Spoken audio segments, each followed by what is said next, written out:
In these incredibly crazy times, one of the things that I want to do with all of my work is to try to help people to come closer together. It is really hard right now. There's so much divisiveness, there's so much irritability, anger, etc. And so, how do we have political discussions? How do we have really deep family discussions of incredibly important topics that we shy away from, or that we get in arguments over, or that we get all upset over, or that we shut down over? I want to talk about a couple ways when you're going into a difficult conversation. There's a few key words and key concepts to keep in mind, and if you can do this, your life not only will become so much more stressful, but people will actually respect you more. Number one, remove emotion. Before you go into a difficult conversation, or when you sense a difficult conversation with a friend on politics, with a family member about where you're going to college, or whatever it might be, remind yourself, even if you put it down, speak logically, remove emotion. Just keep repeating those words. Speak logically, remove emotion. Speak logically, remove emotion.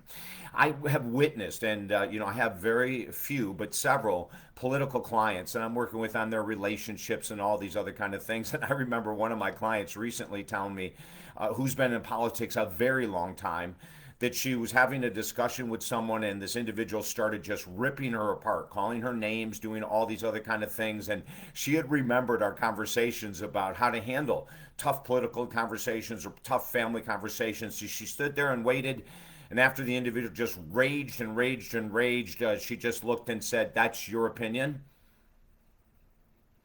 This is not over. It will be continued."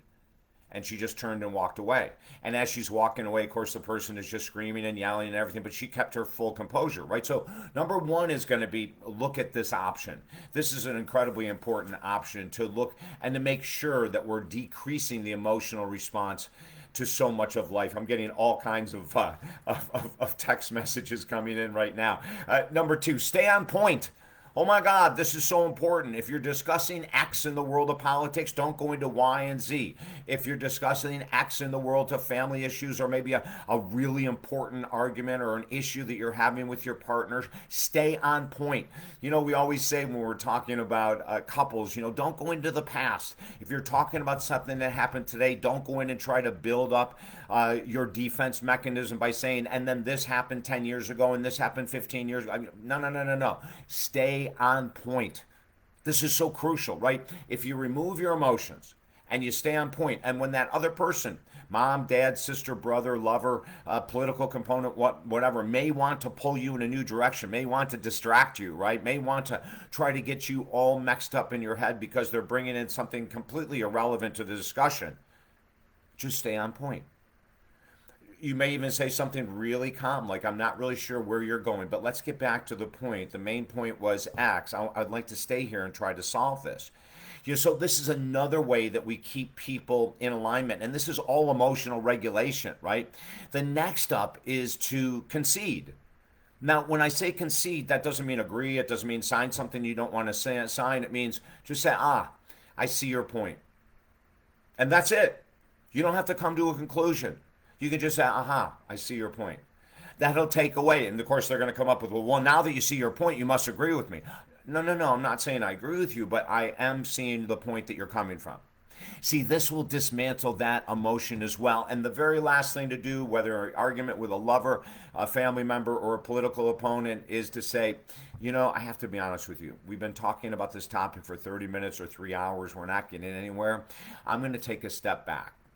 And if you'd like to get together in 48 hours or 24 hours to talk about it again, let me know what would work for you tomorrow. Would 5 o'clock work for you tomorrow, or the next day? Would 6 o'clock work? In other words, we're going to back off. We see we're not getting anywhere. We're seeing that even when we keep our emotional control, even when we stay on point, even when we do everything I'm recommending on this video, it's not working, right? It's not about winning. And this is one of the most important things. It's about dignity. It's about staying true to your word. But you may not win. You may be accurate and you may lose. You may be 100% accurate and not walk away with the deal. As long as you keep your composure, as long as you stay with these points that I'm mentioning, you will gain respect. People respect individuals who don't scream and yell and argue and bluster and all that kind of stuff. People who yell and scream and argue, which I used to be one of those people. individuals who are around us on a regular basis stop respecting us. Listen, if you need help with this, go to our website, talkdavid.com. 5 books for free, always at talkdavid.com. And remember this.